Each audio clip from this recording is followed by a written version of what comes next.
அமெரிக்க பிரயாணத்தில் ஒரு குறிப்பிட்ட நியூயார்க் பட்டணத்திலிருந்து அட்லாண்டா பட்டணத்திற்கு ஊழியத்திற்கு போகிறேன். போய்கொண்டிருக்கிற நேரத்திலே இறங்குறதுக்கு ஒரு 3/4 மணி நேரத்துக்கு முன்பாக திடீரென்று சொல்லி விமானம் நிலை கூட இருந்தது. வானத்திலேயே தடுமாற தொடங்கிடுச்சு. நான் ஜன்னல் பக்கம் உட்கார்ந்து இருந்தேன். ரக்க கீழே தொங்குது. உள்ள இருக்கிற அத்தனை பேரு கத்துறாங்க. குழந்தைகள் எல்லாம் தொங்கிட்டு சத்தம் போடுறாங்க. ஓடி போய் உட்கார்ந்த ஒரு விமான பணி பெண்ணினால் உட்கார முடியல. அவ்வளவு ஸ்பீடா அது இதாயிடுச்சு. திடீரென மறுபக்கம் சரிகிறது. கொஞ்ச நேரம் கழிச்சு மறுபடியும் முன்னாடி நேரா இறங்குகிறது. ஒரே கூக்குரல், ஒரே திகில். சங்கீதக்காரனும் அதைத்தான் சொல்லுகிறான், திகில் என்னை சூழ்ந்து கொண்டது. ஒரு நிமிஷத்துல நான் யார், என் மனைவி, என் பிள்ளைகள், சபை, மக்கள், என் குடும்பம், என்னுடைய படிப்பு, நான் எதுல இருக்கிற எல்லாம் மறந்து போய்விட்டது. ஒரே செகண்ட்ல ஒரு சரீரம் தூக்கி வீசப்படும் போது மேலிருந்து கீழே வருகிற ஒரு உணர்வு சரீரத்திலே இருந்ததே தவிர ஆத்துமாவிலே, ஆவியிலே ஒரு இம்மி அளவுக்கு கூட கலக்கம் வரவே இல்லை.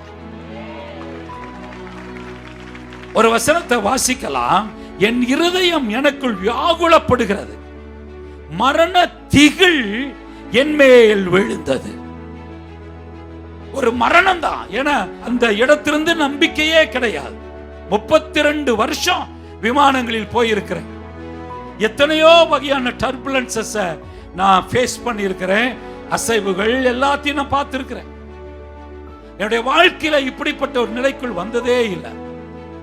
கடைசியில என்னை அறியாமல், எனக்கே தெரியாம அந்த விமானத்தில் இருக்கிற அத்தனை பேருக்கு கேட்கும்படி நான் செய்த ஒரு காரியம் என்னன்னா, உள்ளத்தின் ஆழத்திலிருந்து சத்தமிட்டு, எனக்கு தெரியாது, நான் மகா பயங்கரமாய் அந்நிய பாஷையிலே நான் பேசிக் கொண்டிருந்தேன். அப்பதான் தெரியும், என்னை சுற்றி இருக்கிறவர்கள் எல்லாரும் கிறிஸ்தவங்க. எல்லாரும் சத்தம் போட்டுட்டு இருக்காங்க, Jesus save me, Jesus save me. எல்லாம் பல சத்தம் கேக்குது, ஜீசஸ் சேவ் மீ.